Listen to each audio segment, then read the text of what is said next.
Welcome in and greetings to the On Texas Football family. It's the Tuesday night On Texas Football live stream. It's a bye week, but we are not slowing down. We're going full bore into the bye week and into Texas OU, and we've already got an OU sucks in from William. Well done. Well done. It is 7:15 on Tuesday night, and OU still sucks. Right? Right. It always we keep going. CJ Vogel is sitting there in his room. The Rod Babers in South Austin. I'm here in my music room, listening to some tunes and getting my Astros blues are showing up today because the Astros took it on the chin today in the first round of the wild card. But that's all right. It is bye week, and we're talking Texas football on the On Texas Football channel. And guys, we got lots to talk about coming up over the next hour. We want your super chats. We want your conversation, your questions about the Longhorns after 5 weeks. They're number one in the coaches poll. They're number two in the AP poll. They've outscored their first five opponents 225-35. They have not allowed a point in the first quarter. They've outscored their opponents 56-0 in the first quarter of games. They've allowed 3 touchdowns in 5 games, guys. And 2 of those touchdowns came in garbage time. Actually, every one of the 3 touchdowns they've allowed, Rod, have come with the opponent down 3 touchdowns or more in the game. That's pretty incredible. So that really didn't have an impact on the game because UTSA's touchdown came down 21-0 in the second quarter. Michigan and Mississippi State scored touchdowns late when the game was either 28-6 and well decided. It's pretty impressive. I want to get into the bye week and how you handle it. I want to get into some Georgia and recruiting news with CJ. But, Rod, just if you're a Longhorn football player, you got to feel pretty good about where you're sitting 5 games in. You've done a lot of well. It wasn't perfect on Saturday. But, man, 5-0 to be that dominant, you got to feel pretty good when you're going home this weekend to hang with your family.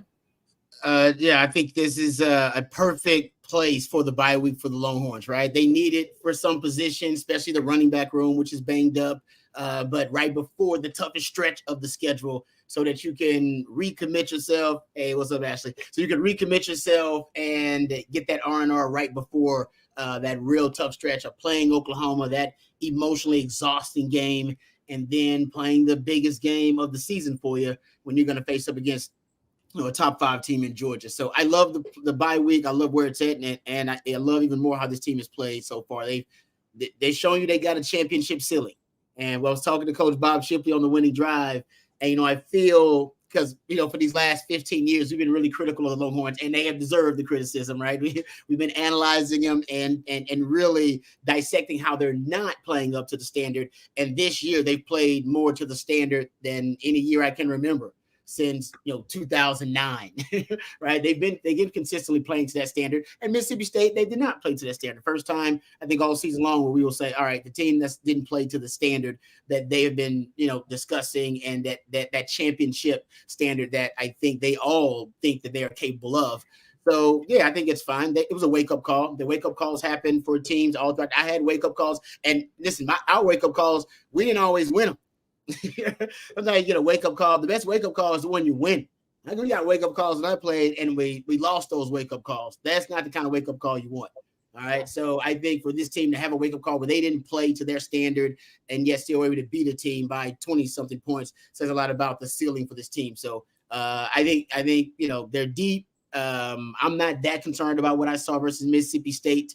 I think Mississippi State had a good game plan, and I think that's SEC caliber athletes, which is something also that the Longhorn players have got to, get accustomed to and become familiar with. A lot of if you got bad technique, if you have self-inflicted wounds, if you have a lot of penalties, if you're not fundamentally sound, hey, those SEC caliber athletes, even the bottom dwellers of the SEC, they can make you pay for it, or they can make that game a whole lot more competitive than it needs to be. Texas had a chance to separate, and they didn't. They didn't execute. Jonte Cook dropped touchdown, not hating on the young man. He's a great player. But that dropped touchdown, Jaden Blue, not hating on the young man. He's a damn good player. But that fumble early on in the red zone, and then the penalties early on for the team, Sark taking some points off the board. So they had a chance for a run. They just didn't execute well enough for us to see it come to fruition. Yeah, that game could have been 28-6 at the half easily, which we know. CJ, but you were in the locker room after the game, and I think what I took from it, I love watching the game, but ever since I got into sports radio I've always been fascinated by the post game and how they talk about things and the coaches and the players, and I think that's important. What I heard was the defense saying, "Yeah, it's okay. We picked them up. We did what we need to do. We love them guys, and there was no finger pointed at Jaden Blue or it was just like there's a unity to this team. There's not an offense and a defense that's kind of against one another. There is a team. So to a player from David Bendit, Alfred Collins, Jade Barron, it's just like, yeah, okay, we're going to have an off day too, and they're going to have to pick us up. I really liked hearing that because Sark says it all the time. But to hear the players say it and say, when it was 7-6 late in the second quarter, we weren't panicking. We were good. And that is what you want to hear, that these players are playing for one another. Yeah, definitely. And I think that's just the combination of having that culture build and build and build over the last few years to become a player-led system inside of that locker room. And to your point, you certainly saw kind of the results of that offense not panicking and going back out there, and Arch and DeAndre Moore executing on a 3rd and 8 where it was, Mississippi State brought more pressure than Texas had blockers. And to execute on a play like that, to get some momentum going into halftime, I think you saw a bit of a sigh of relief there because, again, it was pretty ugly. And for everybody on that offense side of the ball to look back and say, you know what, they're not the ones beating us. We're the ones dropping passes and fumbling the football and committing holding calls. They're not doing anything special. If we just clean that up, we're going to be all right over here. I think that was really the conversation that took place at halftime. And when they came back out after the first play, obviously, they got back kind of into a rhythm there, and we saw them pull away in the fourth. But to that point, and Rod, you mentioned a wake-up call. Yeah, it's always nice to have a wake-up call when you still win by 22. And some teams aren't as fortunate in that regard, as we've seen. Ole Miss had a wake-up call against Kentucky where they lost. Georgia had a wake-up call against Kentucky where they won by 1. Mm-hmm. When you have a wake-up call, but you still win by 22, I think that's a sign that you're a good football team. But there's plenty to clean up going into the bye week. And fortunately, that also provides a great opportunity to get fully healthy and back into the driver's seat when it comes to having everything at your command moving forward. Yeah, and I like the way Sark said it on Monday, and you were there, CJ, at the press conference. We talked to every player about what needs to get better during the bye week, and not just what, but how. Why is it happening, and then how we're going to fix it. Like these are real simple strategies. You can work with it with your kids the same way. Okay, what's not working, and then let's identify the issue, and then why is that happening, and then how are we going to fix that. And every player can go into this bye week and think about that. I know Matthew, I think, has a graphic about even in a down week, quote unquote, to Texas's standard so far. And I think the way Rod said that was right. A championship ceiling, that first half was not up to championship level. They still had a pretty good contingent on the all SEC team that Matthew has for us. Here we go. Team of the week, according to Pro Football Focus. Arch Manning, first team quarterback. There is Kelvin Banks, first team left tackle. There's Vernon Broughton, Jermaine Lole. There's Colin Simmons. There's Andrew Makuba. There's Jalen Gilbo, all on the first team, all SEC offense, PFF. If it's the mini NFL on a down week, Rod, you'll take that. Yeah, that is quite remarkable that we're talking about them not playing to the standard yet. They have more players on the SEC Pro Football Focus team of the week than any other team in the SEC. Yeah, that in a nutshell, I think that encapsulates what we're talking about. That's the kind of, we saw a great individual performances in that game. Arch Manning, of course, being the most notable. He was graded by Pro Football Focus to be the highest graded quarterback in the country. And that was your backup in an emergency situation. Vernon Broughton actually was graded by Pro Football Focus, I believe, also as one of the highest graded D tackles in the Power Four. And so I think you're starting to see different. What I love about the week-to-week journey that we're watching with this team is that it is somebody different that showcases every week because they're so deep.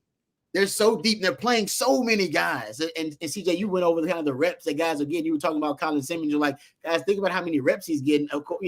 And then compare that to how many big plays and splash plays he's making. And that's the case for a lot of these guys. They're not getting a ton of reps because they're so deep and they're rotating. And yet you see them starting to step up and assert themselves. I think this is a big week for Vernon Broughton with the strip sack. And even you talked about that Gabe Eichard, tweet. I'll make sure I get that out, enunciate, CJ, that you posted. And he talks about how 45 is one of the guys that stood out on film. Now, I don't know. We don't agree with everything he said, because he said Anthony Hill might have been the worst player in the front seven. That's ridiculous. But Vernon Brighton's a guy that's now starting to really showcase himself. And then the wide receiver, we saw DeAndre Moore this week. It was a DeAndre Moore showcasing. We're like, oh man, DeAndre Moore, we've been waiting on that guy to step up. In the Michigan game, it was Gunnar Helm that had a great game. And then Jake Major is going up against the best D-tackle duo in the country. And that's kind of what I'm looking forward to. I'm starting to enjoy, I like it when it's the guy every week, right? It's Xavier Worthy every week. It. Put some Bijan on it with a side of Rojo. You know who the guys are going to be. I actually am enjoying this journey as well, a very unique and different one where every week I'm like, hey, this guy showed Leon Lafau when he had the big game a couple of games ago where he had his best game that we've ever seen him play. It just seems like, different game, different dude. And I'm kind of enjoying it. You've had a different leading receiver in 4 out of your 5 games. I predicted you'd have him in half the games. Hey, you're already there. That's how deep they were at wide receiver. Arch Manley's got a chance to showcase as a backup quarterback already. The depth being on display is so impressive with this group.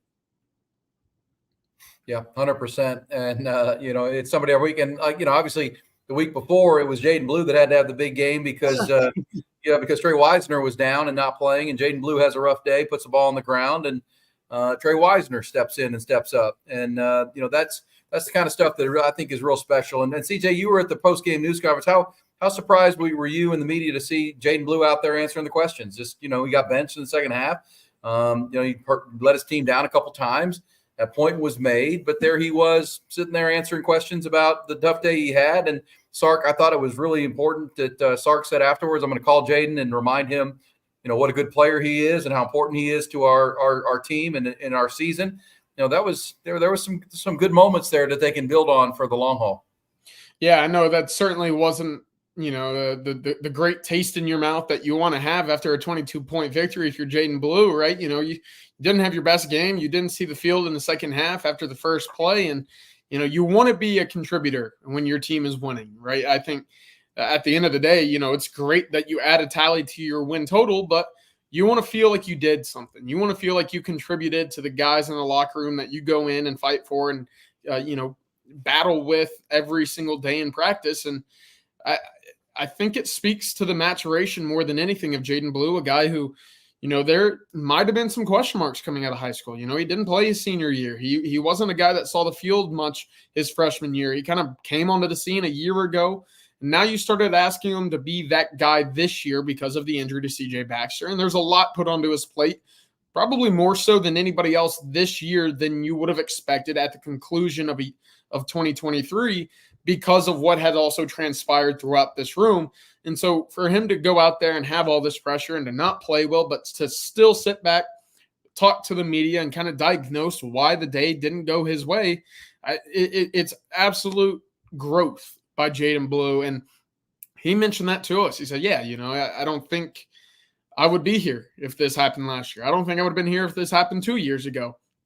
But because I've been able to grow and mature over time and I have the trust of my teammates and I'm now a guy that I see as a leader in my own locker room, I have to be out here. I have to face it head on. And, I credit, he said, Bijan Robinson, Jonathan Brooks, Roshan Johnson, Keelan Robinson, guys that came before him that set that standard in the running back room. Now it's up to him to uphold. Well, yeah, and Sark said that Monday, Rod. We're all grown men, and we're all expected to do our job. And he actually cited Bijan after that Tech game in Lubbock 2 years ago, where he fumbled the ball in overtime and it led to the loss. And Bijan was front and center answering questions. I mean, you've lived that life. I mean, there's good games where you feel like you can't wait to talk to the media. Then there's games where you didn't play your best, but you still show up and you still answer the questions at Texas. Accountability. It's got to be a staple in your program. Every good program, accountability from the top down.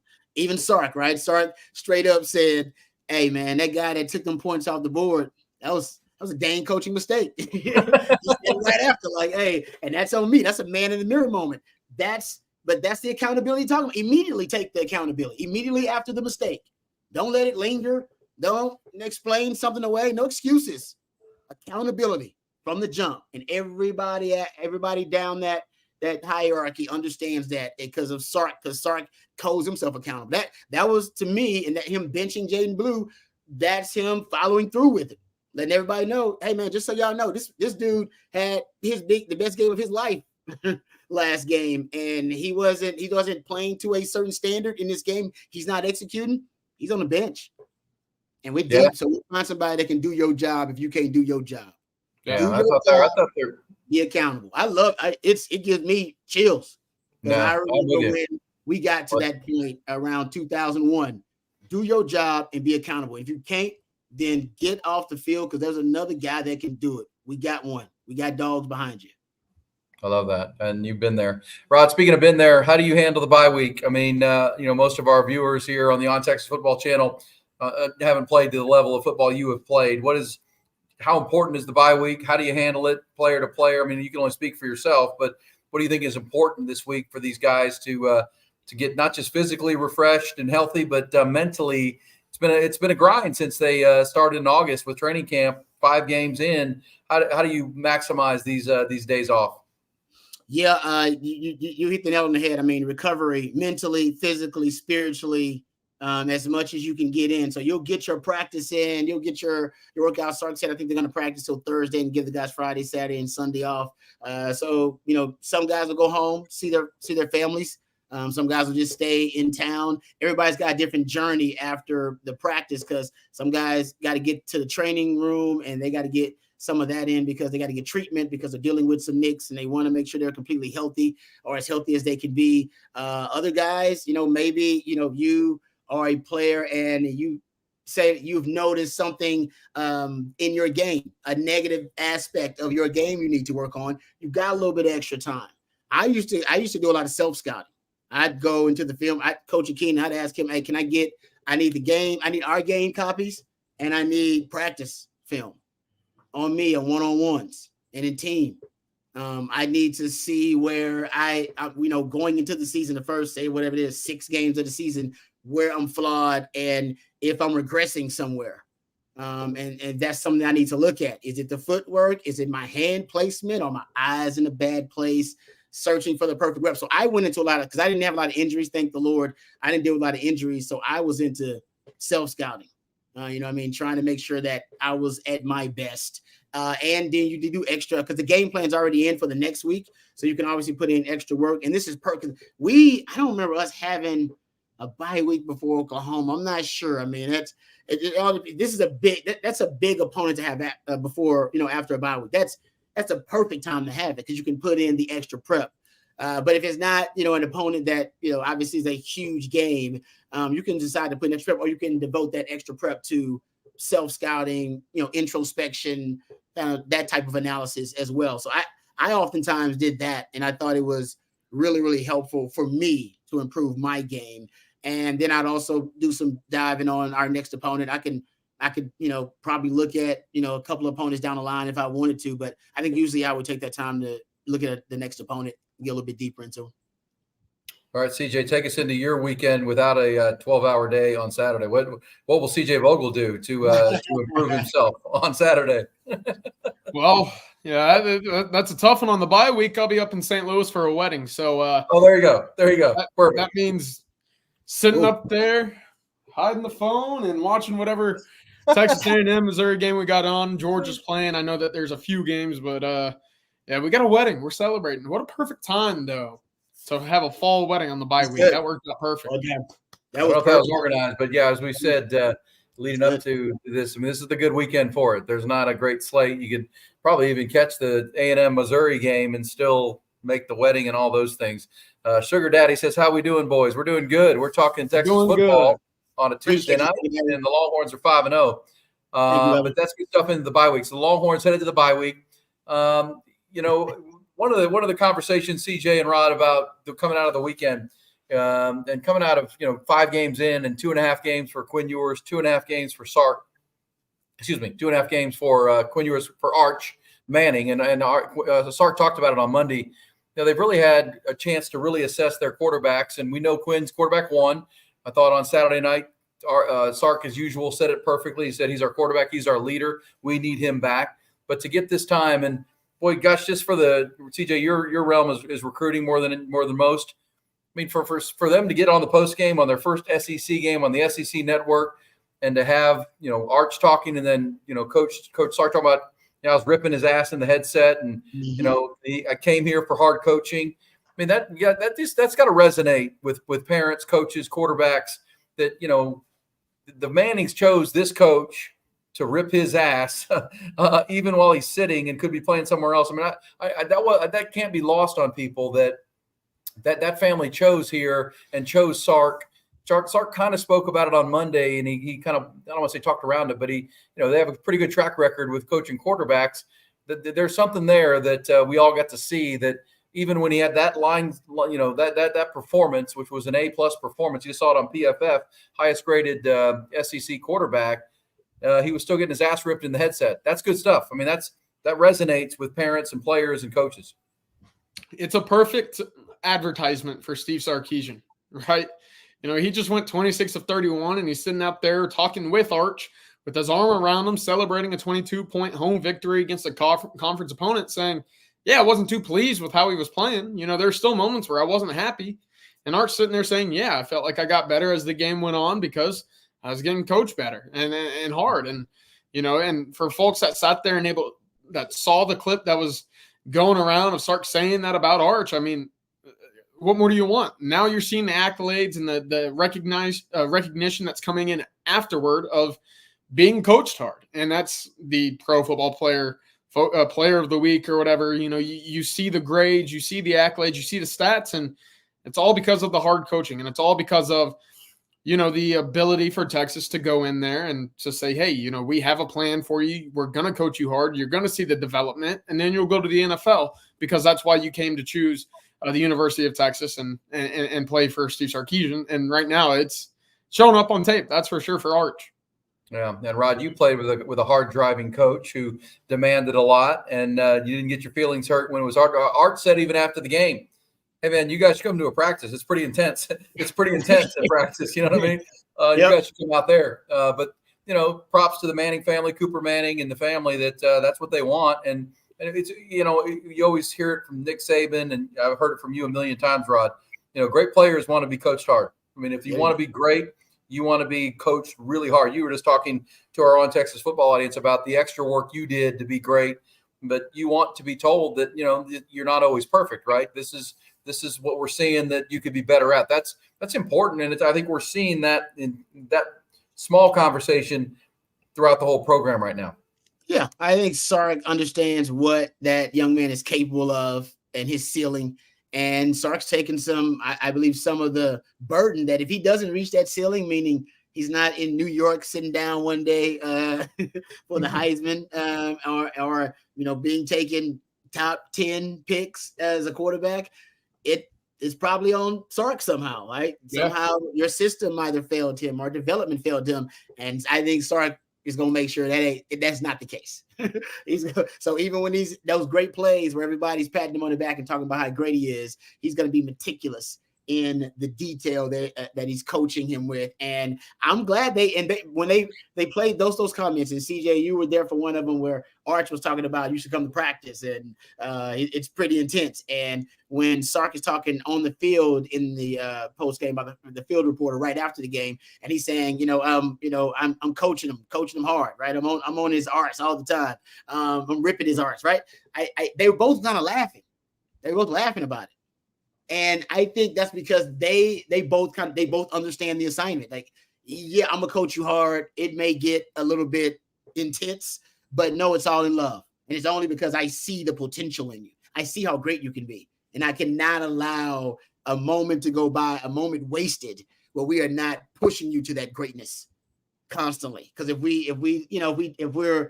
we're not diligent, you could, you're gonna be good regardless, guys. He's good. He's good now.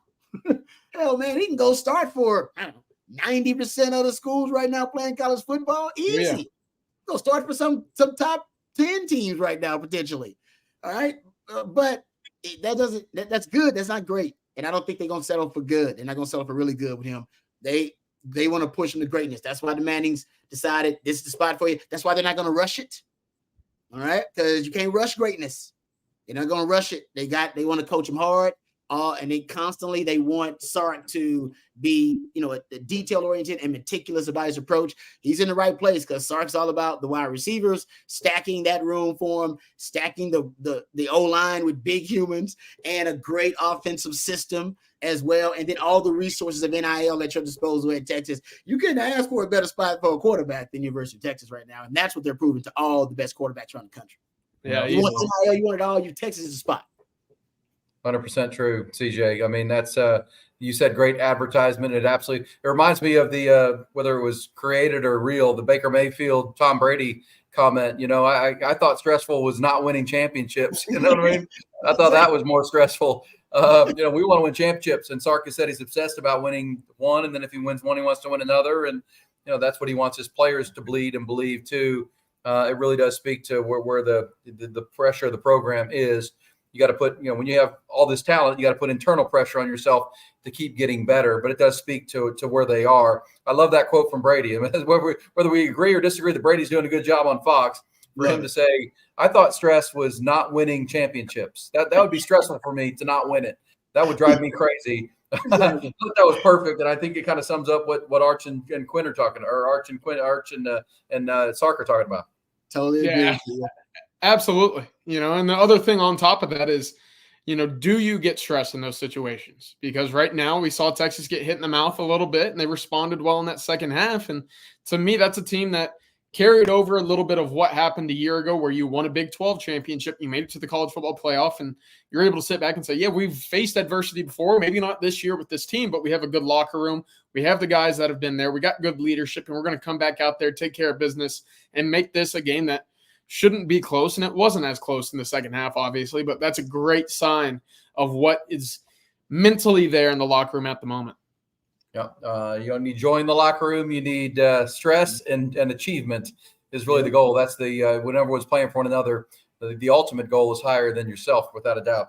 All right, Rod, real quick, as we get towards 30 minutes in, we'll take your super chats. Of course, we got questions. We'll get into the OU game coming up. CJ's got some news on some new visitors for the Georgia game, which is beyond that. We will not look past OU, though. Rod, tell them about Duck Camp. You're wearing the hat, and you got the gear pouring in. It's almost hunting season, or we're getting there.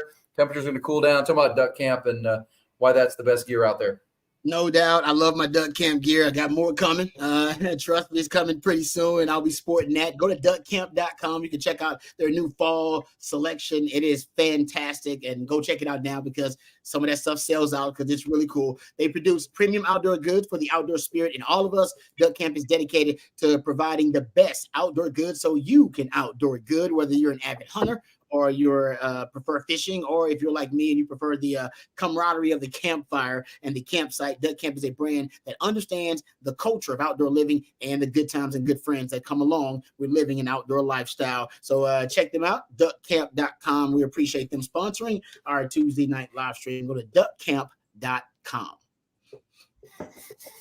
Duck Camp. I love that hat. It's good looking. Yours too there, Siege. Hey, listen, CJ, tell us about some Georgia news. The Georgia game beyond that is the home game. Longhorns will be wearing the icy whites this weekend, which means they're the road team at the OU game. So that'll be an Oklahoma recruiting opportunity, correct? And then Georgia's a home game, which, gosh, if you're going to blow it out and you're going to have some big names on campus, what better? I'm assuming game day will be here for that and be the biggest game of the year. Arguably, could be one versus 4 or 5 or whatever it's going to be, 1 or 2. What have we heard about who's planning to be at the Georgia game in 3 weeks? It's certainly going to be without question, the largest recruiting event for the Longhorns. I think that's, no surprise there. Of course, a few names to keep in mind that will be on campus. A couple of 2026 Houston area front 7 guys: Tank King, linebacker, Kosi Okpala, kind of one of those outside linebackers that can get after the quarterback, that can play middle. Really talented duo right there. Both of them will be on campus. Felix Ojo out of Mansfield Lake Ridge, he will be on campus. He's about 6'7", 300 right now. Big boy on that offensive line. And then Camden Jensen, a tight end out of Colorado, not yet confirmed to be on campus then, but he's starting to hear more and more from Texas so far in this 2026 cycle. It's very early there but a lot of big-time players are going to be on campus. Kelshawn Johnson, the Texas A&M commit. Michael Terry's expected to take his official visit that week for the Georgia weekend. Joseph Mbachu as well. A lot of big-time prospects that you're going to be looking at saying, ooh, I know those names, and I'm going to know those names for the 2026 class. Right now, our count is up to 5 offensive linemen. Adam Guthrie out of Ohio, Bryce Gilmore and Zayden Crimpin from Prosper, Nick Robertson, a name to know, out of Spring Klein High School, and then Toa Katoa out of Euless Trinity.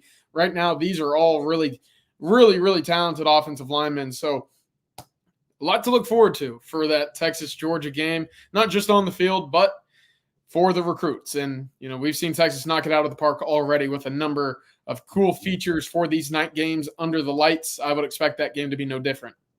Yeah, or maybe to a different level. Well, and Rod, probably, we don't want to look beyond this year and certainly not this week, but I know the Longhorn staff, and CJ, you can speak to this too. I mean, they're planning on having to replace the entire offensive line next year, right? I mean, Kelvin Banks is going to the NFL. Hayden Connor and Jake Majors. You're not seeing Jake Majors show up on draft boards. DJ Campbell and Cam Williams are eligible and could go. Cam Williams is starting to show up on draft boards. It's like, there's a chance you got to replace your entire offensive line. So to CJ's point of resupplying the pipeline, that line is a big part of the security that you love about your offensive line. But, with success comes guys moving on. Got to be planning 2, 3, 4 years down the road, Rod. Yeah, no doubt. I mean, that's I love the old Tom Herman quote actually about rebuilding the offensive line. Remember, he's like he was talking about facilities, but I use it to talk about the offensive line. He said, he always talking about keeping this facilities up to date. It's like painting the Golden Gate Bridge. He said by the time you get done painting the Golden Gate Bridge, you got to start all over again. You got to go all, man. You just basically never get done painting the Golden Gate Bridge. And I feel like that about offensive line, right? The development. I feel like that about offensive line when you're building it and rebuilding it. I feel like by the time you get done building your offensive line, it's time to start all over again. Because by that time, those guys develop, they mature out of the program. And it's one of those positions where at least the way Sark and Kyle Flood want to approach it, they don't want to go to transfer portal for offensive linemen. They want them to come up through the system, homegrown, Texas dietitians, nutritionists, and they want to build good fundamentals from the ground floor, all right, early on with these players. Now, if you get a prodigy, Kelvin Banks. Anybody, I love Kyle Flood. Anybody could have coached Kelvin Banks. All right. That ain't the guy that need coaching. That's how prodigies are, right? Bijan didn't need a running backs coach. You could have coached Bijan and you'd have been considered a great running backs coach. I mean, that's just not all, but not everybody's like that, right? Not everybody's a prodigy. So for the guys that actually, most of us who actually do need to develop and go along a normal developmental rate, you need offensive linemen to put on the right strength, to put on the right mass, and to develop the right fundamentals so they don't have bad habits as offensive linemen. I think that's where Texas wants to go. So yes, by the time they're done kind of building the offensive line, it's time to start rebuilding the offensive line. I think that's the approach they've had. Like they basically have never stopped recruiting O-line. Yeah, Rod, I wanted to build on that because in this conversation, and I hate looking too far ahead, but that's kind of natural when you start seeing these big recruits come in. But first off, enjoy the season at hand right now because I do think this is a special year. But when you do look towards 2025 and what's beyond, Texas will have to be at least cognizant of rebuilding not just their offensive line, but their defensive line. There's going to be a lot of guys leaving that room as well. So for the offensive line, it's very important so far that Trevor Gooseby is up to about 50 snaps so far. Brandon Baker, about 55 snaps. You've gotten Cole Hudson a number of snaps, probably up to about 120, 130 snaps so far this year. That's essentially 2 full ball games right now that he's been able to filter in and get live snaps. Now, Connor Robertson, Nato Oniozulu, guys that are in that second unit right now, they're going to be in battles next year because that's what's so important about Texas being able to go out there and get these high caliber guys to come in and compete on the offensive line. We talk about it. Age and experience are very important at 2 spots, right? It's quarterback and it's offensive line. If you have those guys and you have the experience at each of those, you're in for something that's really special. And we're seeing it right now for Texas offensively. Next year, and it's great, we've called it a win-win. Arch gets live reps, Quinn gets to get healthy. That's a win-win for Texas. But in that same breath, because Arch gets some live reps, because he's thrown into the fire a little bit, he can come out saying, okay, I know what the situation's like on a 3rd and 8 at midfield. when the offense isn't moving very well and I've got to make a play. They were in cover 0. I know where the unblitz guy's coming. I can make a play that way. He wouldn't have done that his first career start. He didn't do that his first career start. But that's the steps that you see. And for Texas to go out there and be able to get these offensive linemen so many valuable reps, I mean, I think that's tremendous for the long-term ability for the Longhorns to stay at the very, very top of these rankings, of the national conversation. It's been a tremendous job by Kyle Flood to get to this point, and now to stay at this point, that's the overall goal. Right now, I think they're doing all the necessary steps to maintain their spot near the top, or at least in that conversation for the Joe Moore Award at the end of the day. Pancake Factory, too. That shout out to the Pancake Factory, man. That's bingo. 100%. Well, and I think that's important. I love the Golden Gate Bridge parallel, Rod, because, ask OU, ask A&M. The minute you don't have the offensive line or the D line in this league, you're in trouble. It'll compound on top of you. I think it's almost becoming like in college basketball in March Madness. If you don't have a backcourt, if you don't have guard play, you're not going. You can be real talented, but you're not going to win. It's like the SEC on the O line and D line. And, we talked about it when Texas announced they're moving. Can they get the lines of scrimmage right? Well, you got to keep them right, or else, you become back to the middle real fast. And that's well said as far as, they do have guys who can take over next year, but you need that next group and that next group.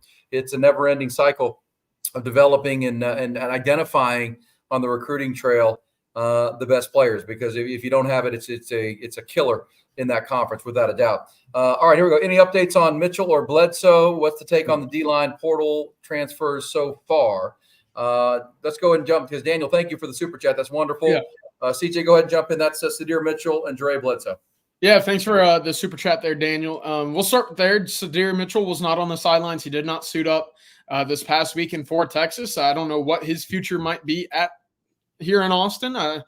It's up to the coaches, and I think it's up to Sadir to kind of humbly accept where he is in the depth chart, or, you could be seeing a departure at some point, but we don't know right now. And of course, this bye week, probably a good opportunity to hash things out and get an idea of where he is for Texas long-term. It's been a bit, rocky for him right now. Dre Bledsoe still coming on. The thing with him, with as athletic as he is, and, with the way that he's kind of built right now, he's not going to be the largest guy that you see in the room. I think that's, kind of understood right now. He's about 6'2", 295, 300 pounds, but his quickness allows him to play so uniquely in that Texas front line.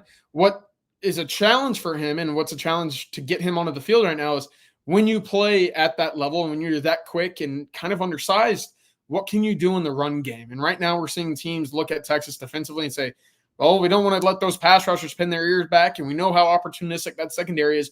We're going to make them defend the run. We've seen that for basically every team so far this year. So for Dre Bledsoe to become more consistent in the run game is the key to get on the field more consistently.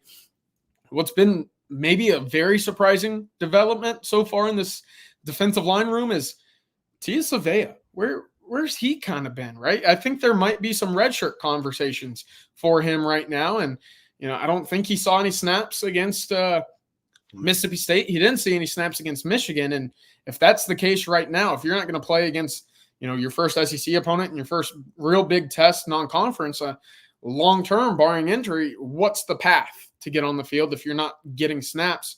I think you might be looking at a red shirt. And for Texas long-term, we talk about having bodies in the rooms on both sides of the trenches. In 2025, it'd be great to have Tia Savea back, looking at what you could be losing this year. Yeah, you're right about that. I mentioned offensive line. Defensive line loses a lot. And Jermaine Lolay's playing really well. He's one of the transfers in. Bill Norton's out there quite a bit. They're getting great production from Broughton and Alfred Collins as well. It says, beard a little scruffy. I'm going to give CJ a 7 out of 10 for the stud muffin from Sugar Daddy. I like that. Well, thanks, Sugar Daddy. Hey, listen, it's a Tuesday. This actually is not connected to the hair or to the hat, so I saw that comment. I didn't like that one. But I'll get it cleaned up for the wedding, I promise. Yep, that's what I'm saying. I was going to say, for the wedding, you got to be right now. Where they got you sitting, man? Who you going to the wedding for? They hook you up in terms of sitting you at the right table. You know what I'm talking about, too. Well, I'm in the wedding. I'm what is it? Best man number 2. I'm in the batting order. I'm hitting cleanup almost. So nice. This is I got the eyes on me here. I can't hide in the back. I can't sit on the far side of the reception. You know, I'm standing up, so I got to figure all of this out real quick. I also don't know how to travel with a suit or a tux, so we're gonna see what that looks like here in a bit. So you got to give a speech then. You got to give a toast then. I got something going. I'm not a note taker. I'm not a note taker, so it's gonna be on the fly. Hopefully, we got some liquid courage in us, but we're gonna get something going. Knowing you, CJ, I will not be unprepared. It will not be unprepared. But CJ, so if you're best man number 2, I'm assuming best man's a brother, probably. That means you're in line for the single bridesmaid, whichever the single bridesmaid is. I'm just saying, you know. Yeah. Listen, I've been begging all of my friends to get married because this is the time where I gotta. Football season for me, I don't do anything but sit on my couch. And right now we're watching baseball. I don't do anything but watch film for football. I don't have a dating life right now. So wedding time, come on. I need my boys to help me out here. Yeah, there'll be a single bridesmaid across the way that is looking at your way too. Just trust me on that. I've been in enough weddings. That's the way that works. Good job by you. All right, Jeff, we'll get to this. What are a couple games that interest you the most this weekend and why? Jeff, thank you so much. We'll get to that. And I'm going to tell you about Mark Saunders here, guys, but I want you all to think about what we took from the Georgia game that we can apply moving forward. I mean, obviously it was one of the best games we've seen in a long, long time, but what did you take from Georgia? Not to skip Oklahoma by any means. We'll certainly be covering that all the way through, but I want your thoughts on what you saw from Georgia. And we all, I think we all said last week, we're rooting for Georgia to win that game. So Texas, Georgia could be 1-2 potentially. Obviously, that's not the case, but I want your thoughts of what you saw and what we can talk about. But let me tell you about Mark Saunders and his team at Allstate. Are you in good hands with Allstate is the question. You need to be, right? It's funny how the world works. We have a lot of stuff. We just accumulate stuff. And so once CJ gets married, he'll do this too. But you buy cars and you buy boats and you end up with jet skis and you end up with I have a golf cart and all these other things we have here.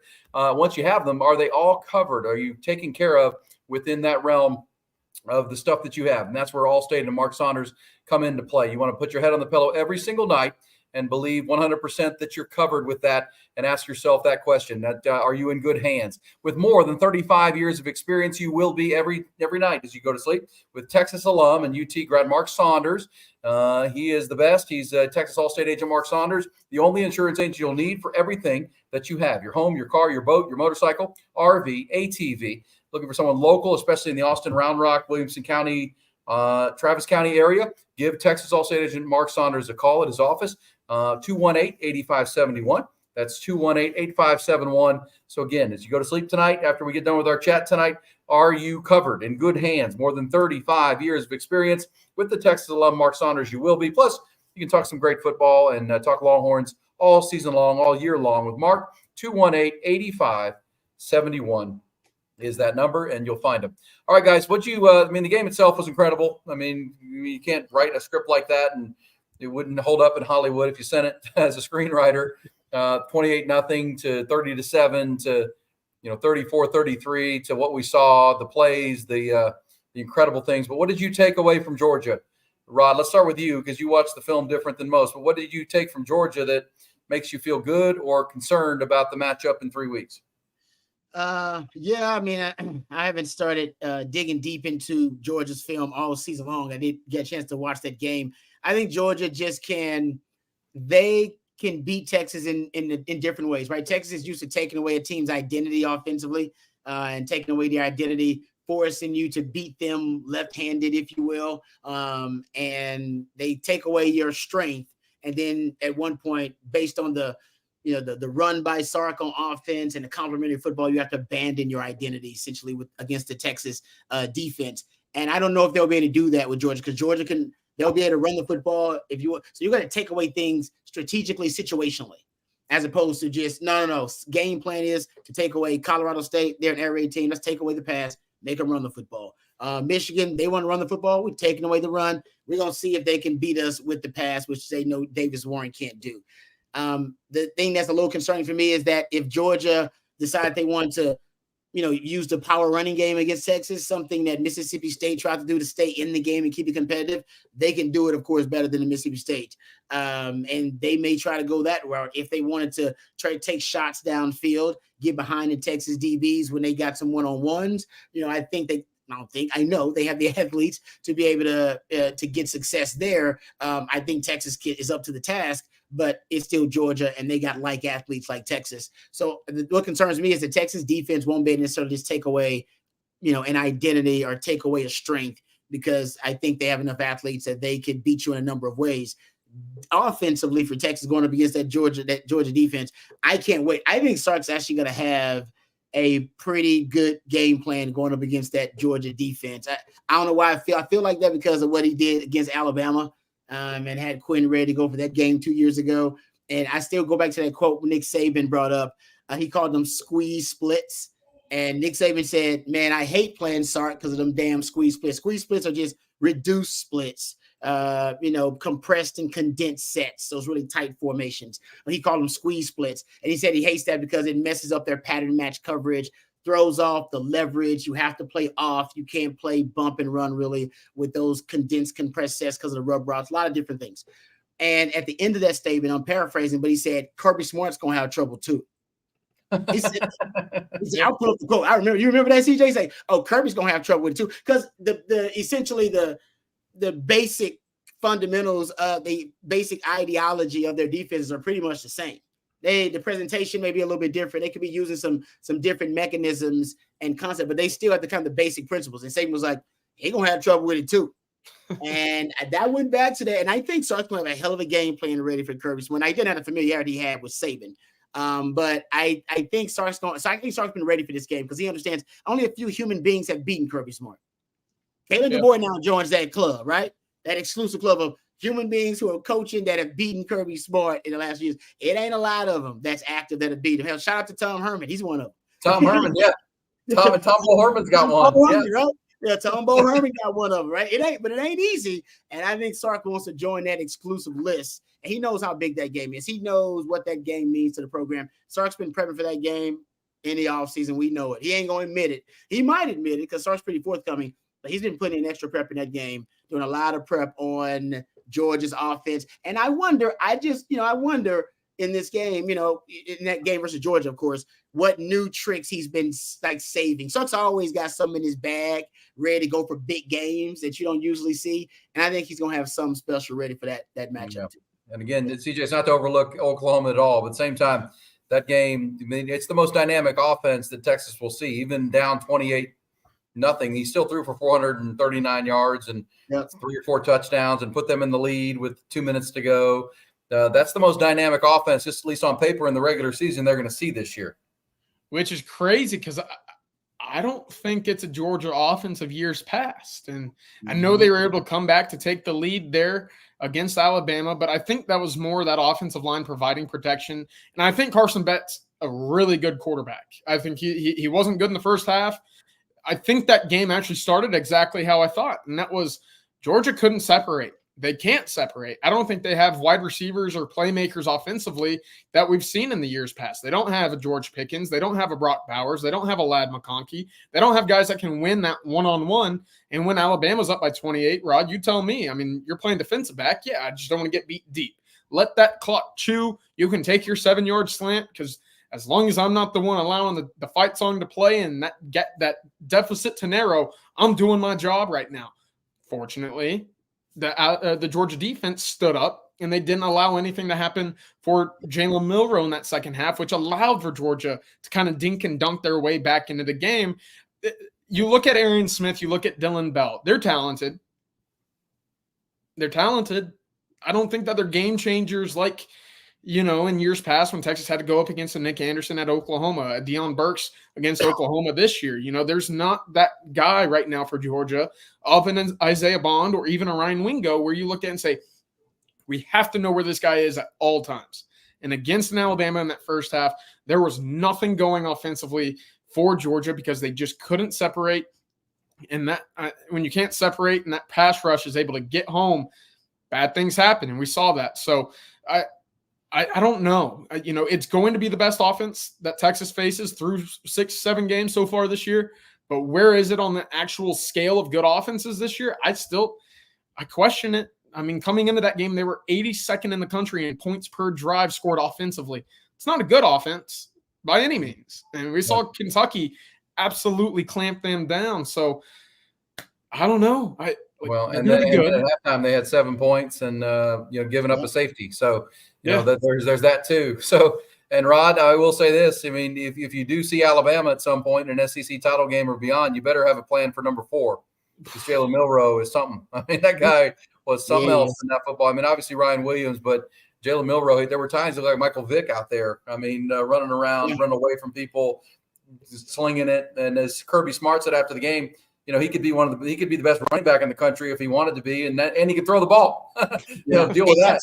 And that's what honestly, Kalen DeBoer is using him how I thought Alabama would use him when Texas played him, where they would just go empty formation a lot of the time. They wouldn't empty versus they'll just go empty and be like, all right, y'all either gonna blitz me, and which like Mississippi State did with Arch, blitz me, and then it'll clear up my read. I'll gain clarity. I'll know exactly where I need to go to the ball. Or that free rusher better make sure he get me, because if he miss me, woo-wee, ain't number green grass and DBs they backs turned. It's gonna be ugly. So it's so much stress that formation kind of puts on a defense. And he's a running back. He's one of the best runners with the ball in his hands in the country.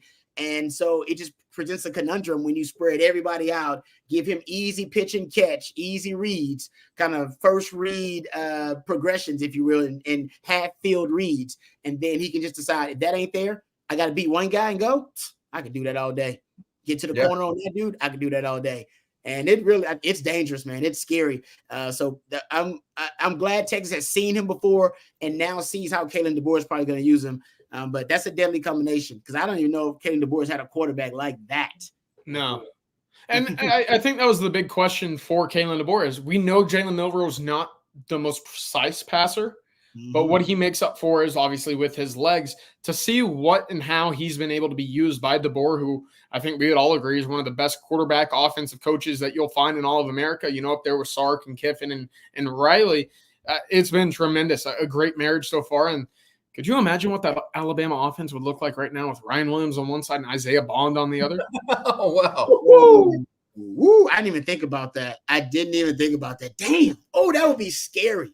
And they're throwing bombs, just chunking it deep. It'd be something. Well, because they're without him, and as Sark said on Monday at the press conference, he's special fast. He's special fast. I mean, and there are some that think he might be faster than Xavier Worthy. We'll see at the combine next year, but he's special fast. I mean, he's running off the bus. That guy is super fast. And, that's the thing that jumps off the field about Alabama. Texas doesn't have to play them in the regular year, but to achieve their goals, they're probably going to see them. Yeah. They're explosive. They're crazy explosive. Because I think Jam Miller, the running back out of, what is he, Tyler, Texas? East Texas, that guy can go too, 26. He's really fast. They're just super explosive, much like Texas. I mean, you look at explosive athletes that can just change a game on a play. Alabama, Texas, Ohio State with Jeremiah Smith. Those are the ones that really stand out as far as scary teams, big picture as we go. All right, we got some super chats, but before we get to those, actually, Jeff, okay, go ahead. I wanted Rod to tell you about Hargrove. We'll get to that. What are a couple games that most interest you this weekend and why? Missouri, A&M guys. I mean, A&M's now 4-1 after losing to Notre Dame. Looks like it's going to be Marcel Reed as the quarterback. But I did see today that Connor Wiegman is a full go at practice. I mean, you got to go with the guy that's winning, right? I mean, I don't know, but because that's also the Missouri team that's ranked number 9 in the country. Yep, they're part of that top end group, but they survived BC, Boston College. They almost lost to Vanderbilt. This is a pretty big game for kind of hierarchy of SEC on Saturday.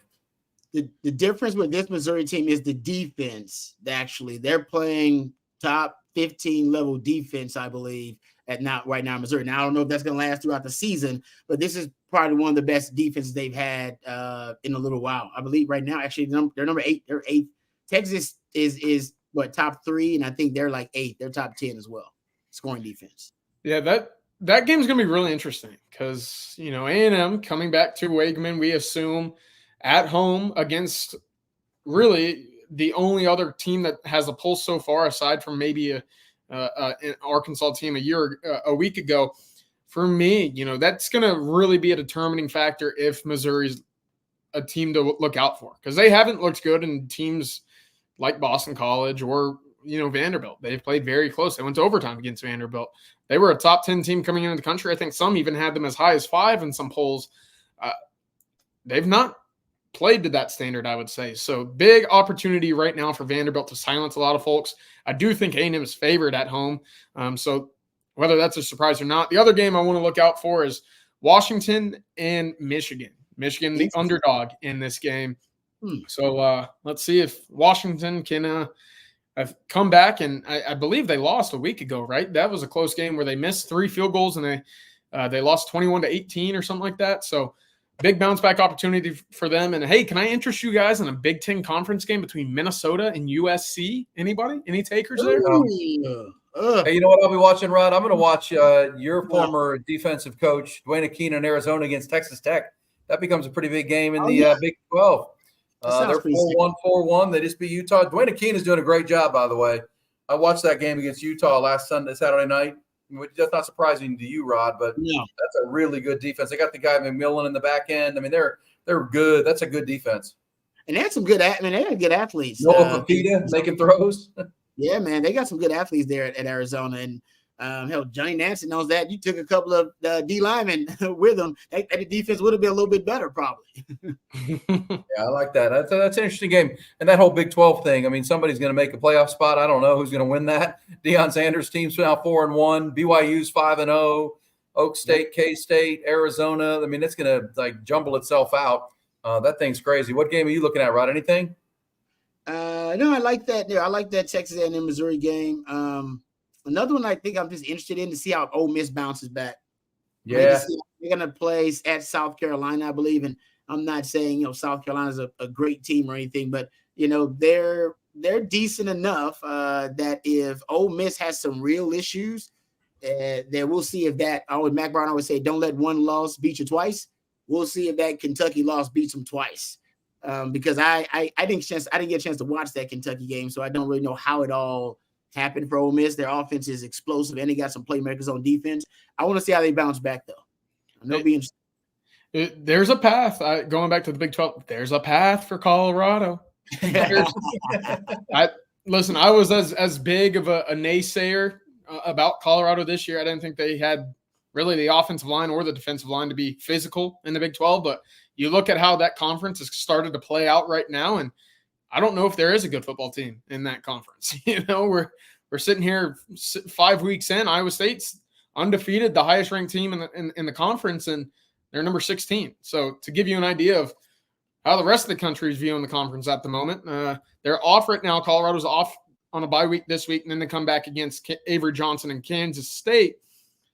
They win that game. I mean, it sets up very favorably for them to play in the Big 12 championship, which let me tell you, I'll be the first to admit I was completely wrong with Colorado if they go out and do that. Yeah. If they do it, I would not be shocked. I told as many people as I could. I said, guys, they have to be competitive in the Big 12. They got the 2 best players in the conference. When's the last time a team had the 2 best players in the conference and were trash in the conference? I was like, they're going to be competitive because they got more NFL players than any team in the league. They got like 4 NFL players on the team right now, first rounders on that team. Ain't nobody else in the Big 12 can say they got multiple first rounders on their team right now.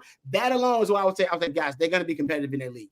Just those first round picks on your team at quarterback and by the way, Travis Hunter counts as 2. All right, because he's a first round wide receiver and a first round cornerback. Dude, that alone, I was like, I don't know why people are saying they're gonna be bad. I'm like, you're not gonna be bad when you got the best players in the conference. Yeah, you're better than everybody else, and at key spots too. By the way, pretty key spots.